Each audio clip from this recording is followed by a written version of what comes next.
Le meilleur de l'information sur Évasion Guinée. Bonsoir et bienvenue dans cette édition. Tout de suite, le sommaire. Un document élaboré par l'Office national de contrôle de qualité a été validé ce mercredi et devrait, selon toute vraisemblance, inspirer les inspecteurs dans leur tâche de vérification de la qualité des aliments destinés à la consommation. Explication dans ce journal.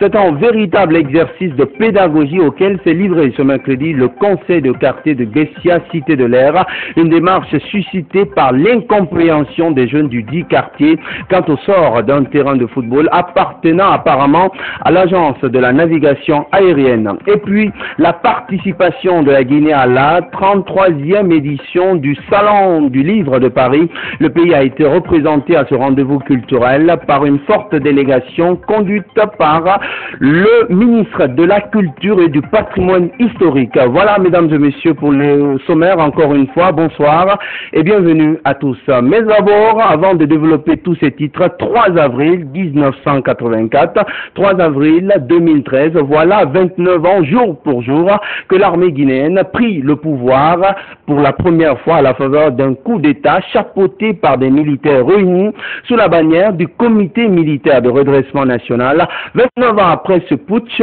l'armée guinéenne traîne une réputation plutôt mitigée. Gao Bachir nous rafraîchit la mémoire dans ce commentaire.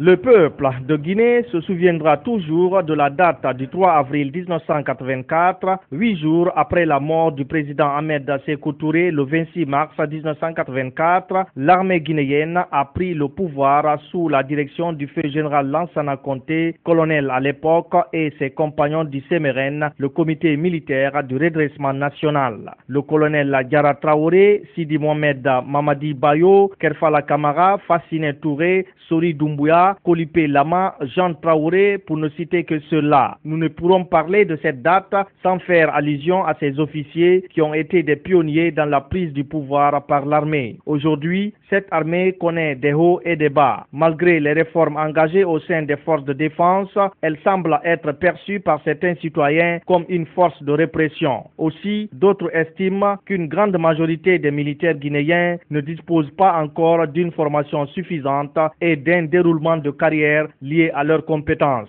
Pourtant, au-delà de tout ce qu'on peut constater comme insuffisance, force est de reconnaître que cette armée a eu un passé glorieux. Elle a participé dans la sous-région à beaucoup de guerres de libération des pays frères, en Guinée-Bissau, en Angola, sans compter son intervention pour la paix au Libéria, en Sierra Leone et récemment au Mali, où quelques 150 militaires ont été envoyés au front. Donc, depuis toujours, elle s'est tracé la voie qui devait la mener plus tard aux côtés des peuples africains en lutte pour leur indépendance et leur liberté.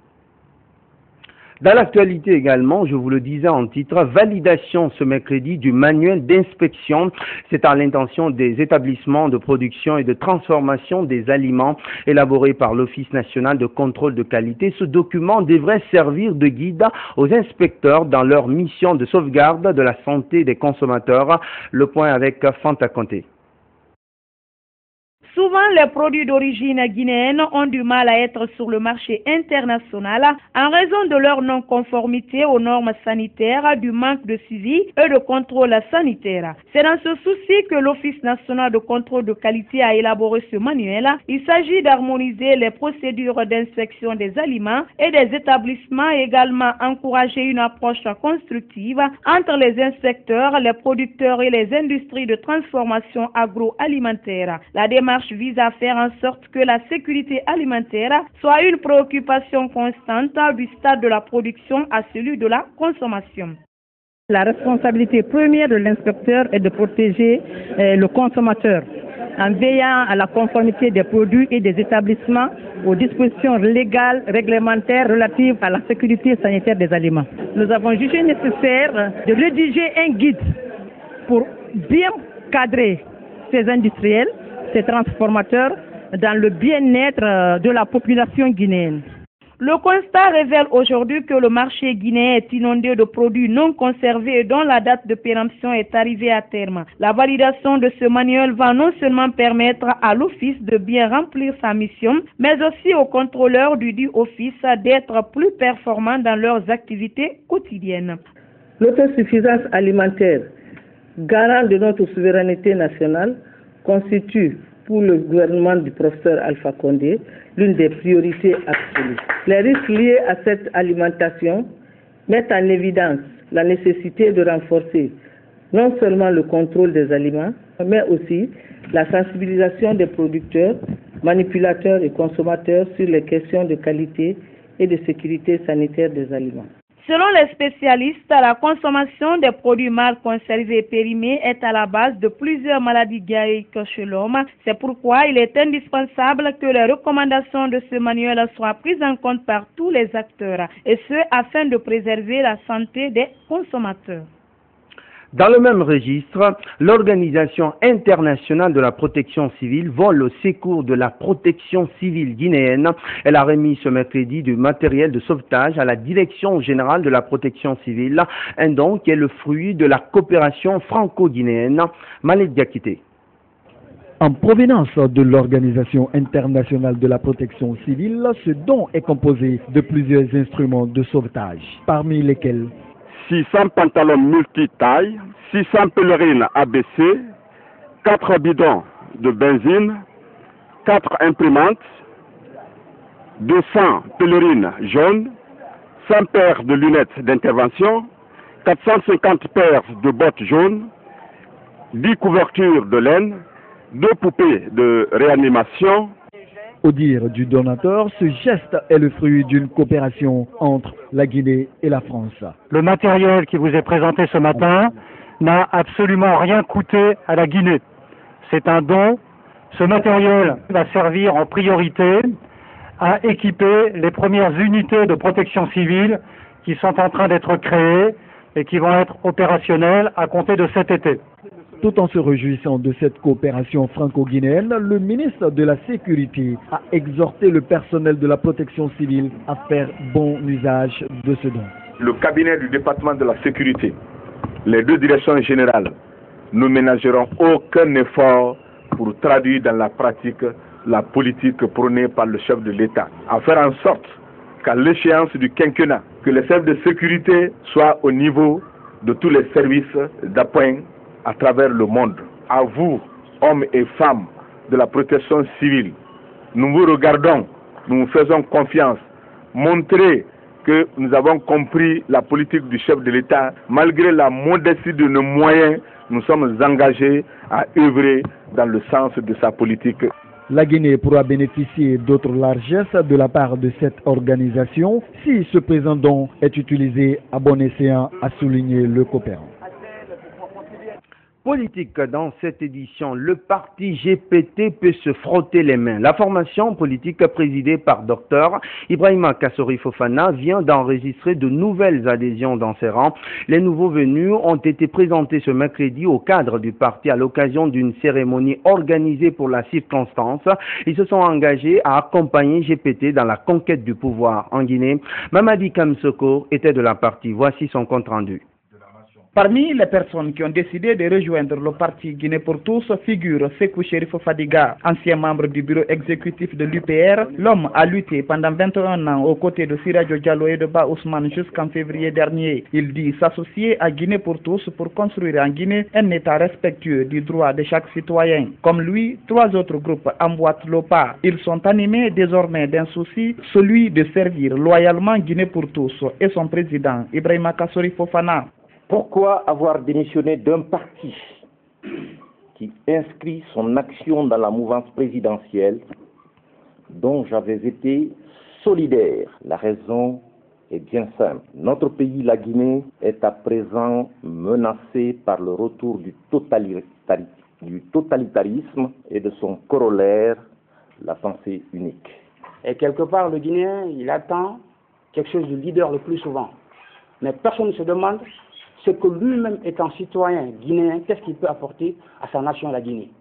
Moi, je ne suis pas venu au GPT pour réclamer quoi que ce soit. au docteur Kassori Fofana. Je suis venu pour le témoigner ce que moi-même je peux faire pour mon propre pays. Sur ce qui concerne le projet de société, nous avions été influencés par un point crucial où est mentionné un point, celui de l'éducation. Il est dit que l'éducation bénéficiera 40% du budget national si le président du GPTL va être élu à la magistrature suprême.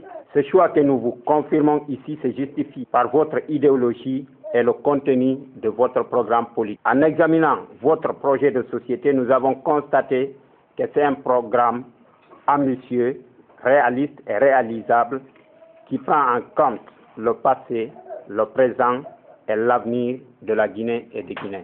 En présence des membres du bureau politique national, le vice-président de GPT s'est réjoui de l'adhésion massive des jeunes et des cadres aux idéaux du parti. Niamey Diabaté a aussi promis de la place pour tous les nouveaux venus. Ceux qui aujourd'hui prennent la locomotive en marche, nous disons que, comme nous l'avions dit au début, que nous les souhaitons les bienvenus parmi nous. Je dis au nom de Monsieur le Président, et j'insiste et je persiste, qu'au sein de Guinée pour tous, ils ne souffriront pas de frustration. Le parti est fondé sur le respect de la dignité humaine. Le parti est fondé sur le respect de son prochain. Cette cérémonie de présentation traduit la volonté des dirigeants de Guinée pour tous de mobiliser leurs troupes pour les futures élections législatives.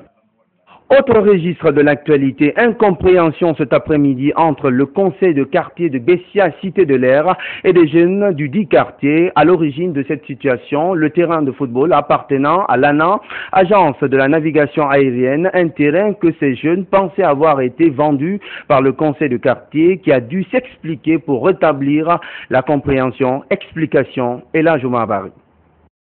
Le manque d'information et de compréhension serait à l'origine de cette situation entre les jeunes du quartier Bessia Cité de l'Air et le chef de quartier élargi aux autres membres du conseil. Fortement mobilisé et attaché à ce terrain appartenant à l'agence de navigation aérienne, le chef de quartier a ordonné mercredi à une société de déverser de la terre sur le terrain. Les jeunes ont pensé immédiatement qu'il leur a été retiré, explique le chargé d'équipement et d'infrastructure du dit quartier. Effectivement, quand on a commencé, n'est-ce pas, à mettre les terres sur le terrain, l'ANA nous a interdit de le faire. Mais nous sommes déplacés pour aller voir le directeur lui-même, et puis bon, on s'est compris. On sait quand on l'a expliqué que c'est parce qu'on veut mettre les mottes de terre seulement là-bas pour que les enfants puissent jouer sans se blesser. C'est pas pour autre chose. C'est pour une façon aussi de canaliser, n'est-ce pas, la jeunesse. Parce que si la jeunesse ne se récrée pas, ils vont vraiment faire autre chose. Nous sommes là pour cette jeunesse. Et du chef quartier jusqu'au dernier conseiller. Nous sommes là pour défendre les intérêts, n'est-ce pas, de cette jeunesse. Surtout en aménageant ce terrain-là. Après une communication, la jeunesse a vite compris. Elle a ensuite profité de l'occasion pour demander au gouvernement de leur venir en aide, car elle est en manque de lieux de loisirs. Manque d'information entre les jeunesses et les gens des quartiers. Donc dans ça, on a fini d'arranger. Maintenant, on a obligé, les gens des machines étaient bloqués. On a dit à les gens des machines de continuer à faire notre travail pour nous. L'appel qu'on doit lancer au gouvernement de nous aider, on n'a pas de terrain. On n'a pas notre permanence. Notre permanence est là, mais c'est occupé par les enfants de l'école. Ce qu'on a à dire, nous allons juste demander à M. Chou et Bantama, qui est donc là-bas, nous le demandons de venir à l'aide, parce que, et je crois bien qu'une fois que l'aide de ces gens-là, de ces bonnes volontés s'arrêtera, le terrain aussi va s'arrêter. L'État n'a qu'à venir au secours. Au moment où nous quittions le lieu, le calme était revenu. Une réunion est d'ailleurs prévue entre le conseil de quartier et la jeunesse. Le cercle de réflexion et d'action pour une transition énergétique apaisée et réussie a démarré ses activités mardi. La démarche vise à sensibiliser les jeunes sur la nécessité de préserver les installations électriques. Plus de précision avec Aminata Diontungalo. Comment sauvegarder les installations de l'EDG pour atteindre l'objectif du gouvernement de la Troisième République, qui est celui d'électrifier le pays. Les jeunes de Kaloum, par une même voix, soutiennent qu'il y a eu des avancées appréciables depuis l'avènement du professeur Alpha Condé au pouvoir et que les Guinéens dans l'ensemble doivent œuvrer à protéger ces acquis afin de leur faciliter la tâche. C'est pour le bien de tous. Ça n'évolue pas dans un pays.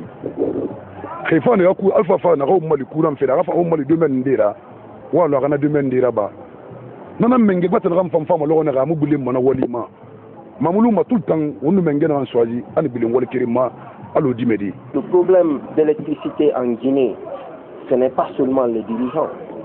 Le moment est venu qu'on s'investisse, qu'on construise quelque chose pour nous garantir de l'électricité. On ne peut pas parler de développement sans électricité.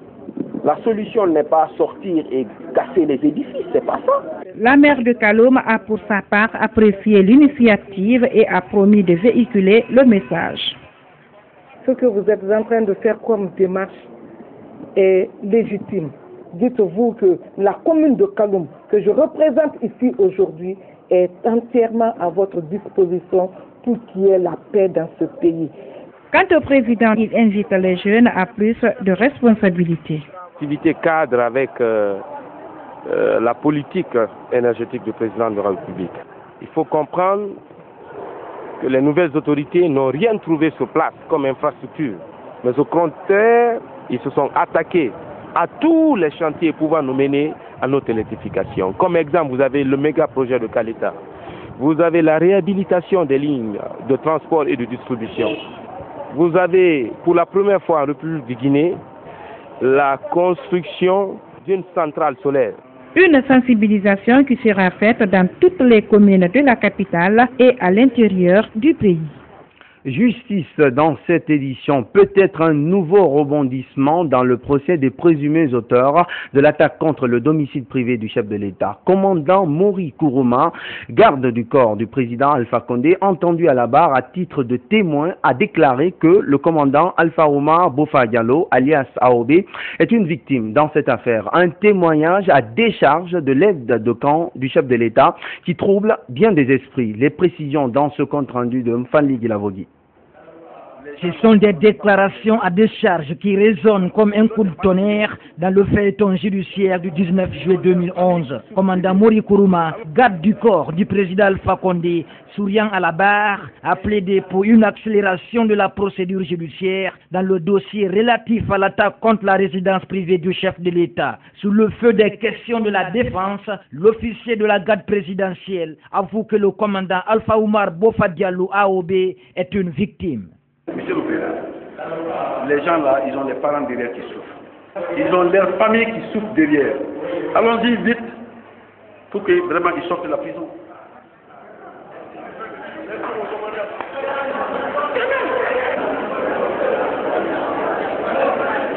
C'est une victime. Il est victime par rapport à ceux qui l'ont dit de faire ça. C'est ça. Il ne me dit pas ça, regarde ça, regarde comment il est. Et vous êtes là, tous les, vous connaissez la réalité. Comment? Vous allez tourner, parce que vous avez eu ça.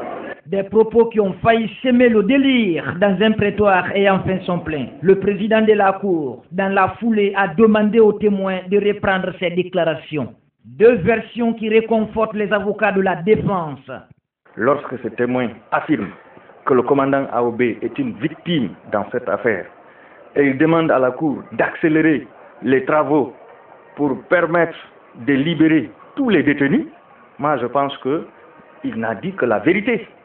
Nous ne disons pas qu'il n'y a pas eu d'attaque, mais nous pensons que les accusés qui sont dans cette salle ne sont ni de près ni de loin impliqués dans cette affaire. La partie civile de son côté semble être sereine jusqu'au prononcé du verdict.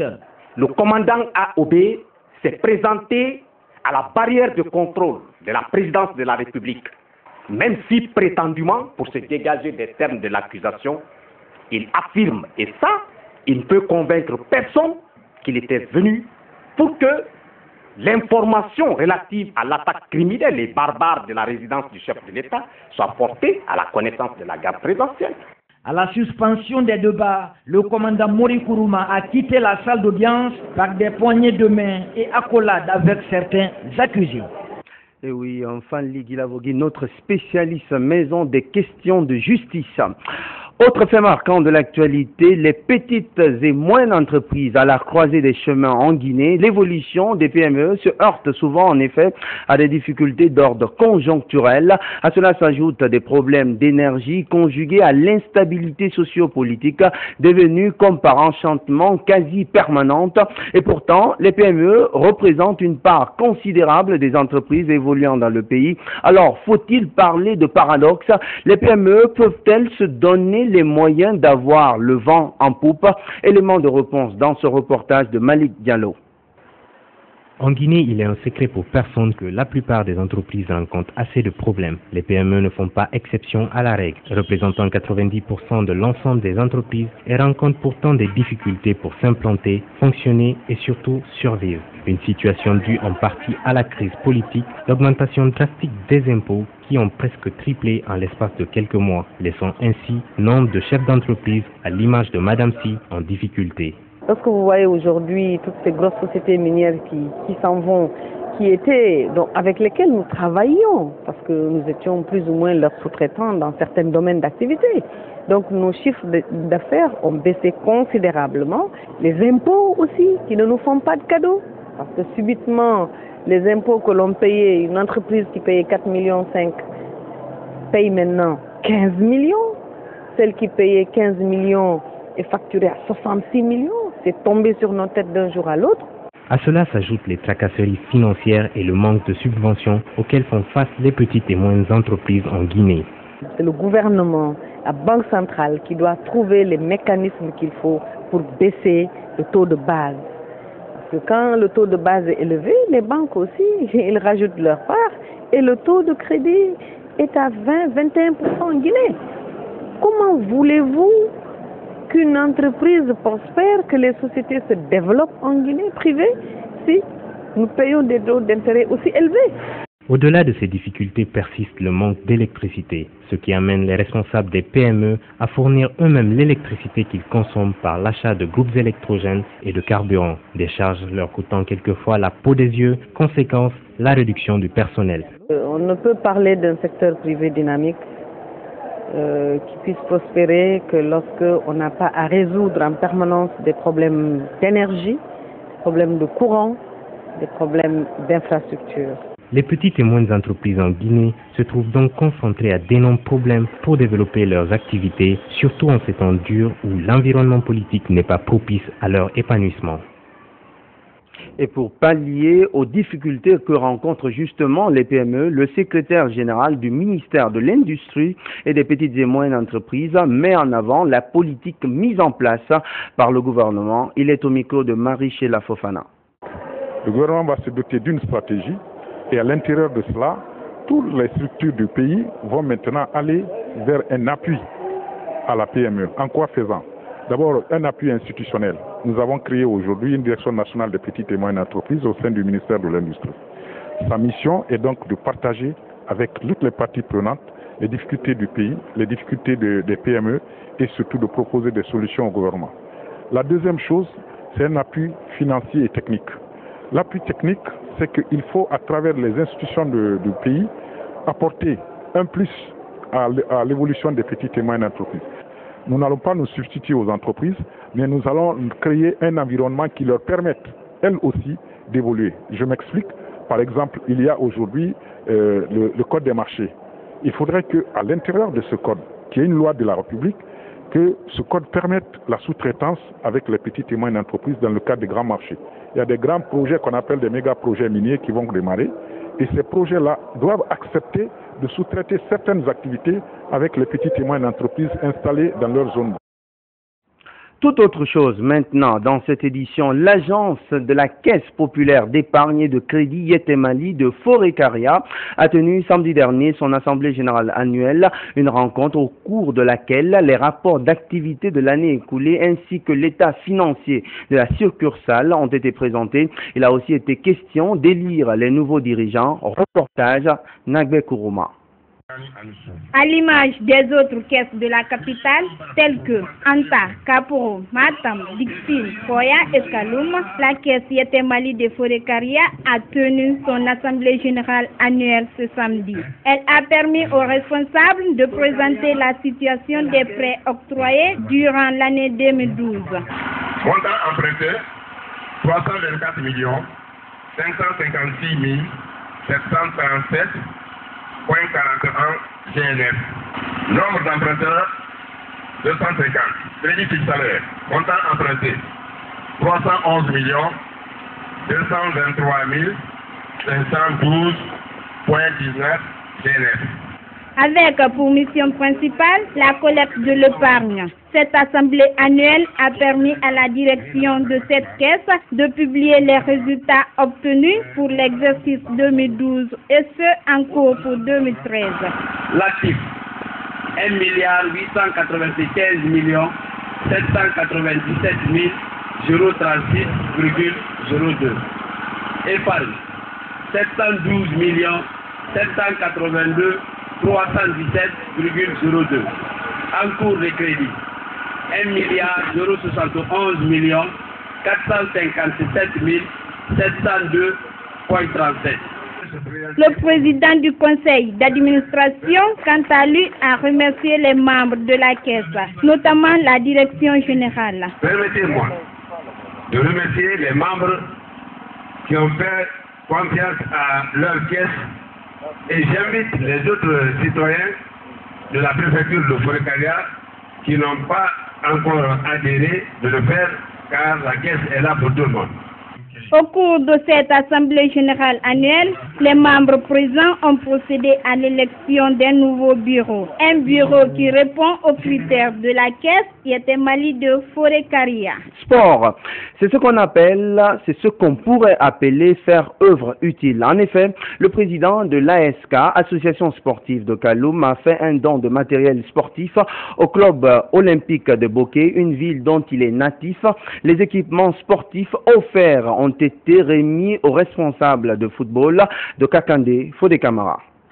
Le club olympique de Kakandé de Boké, 4 fois détenteur de la Coupe nationale et véritable pépinière de football guinéen, se trouve actuellement dans une situation difficile. Le club, depuis quelques années, évolue en National 1 et n'arrive toujours pas à se tirer d'affaire. C'est pourquoi El Hadj Aboubakar Sampil, président de l'association sportive de Kaloum, natif de Boké, a décidé de voler au secours du club olympique de Kakandé. Bouba Sampil a voulu redonner le blason à cette équipe du Coq à l'époque, dont il m'a même nommé, si vous vous souvenez, le président délégué de cette équipe. Et après quelques années, je crois qu'il s'est rappelé qu'il doit faire quelque chose pour cette équipe de Boké. Et c'est pourquoi je vais aller à l'essentiel. Je suis venu aujourd'hui accompagné d'un bus que Bouba Sampil a offert à cette équipe du Coq de Boké, d'un bus de 20 places, accompagné des équipements, c'est-à-dire des ballons, des maillots, des chaussures de football et tout ce qui s'ensuit pour permettre à cette équipe de Boké de se relancer.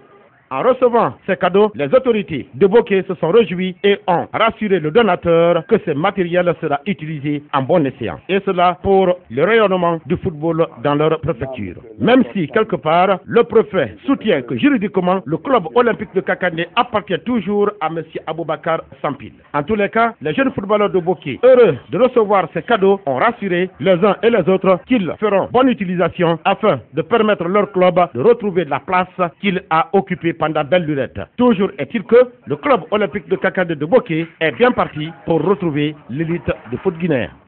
Et puis, page culture pour refermer cette édition. La 33e édition du Salon du Livre s'est tenue du 22 au 25 mars dernier à Paris, la capitale française.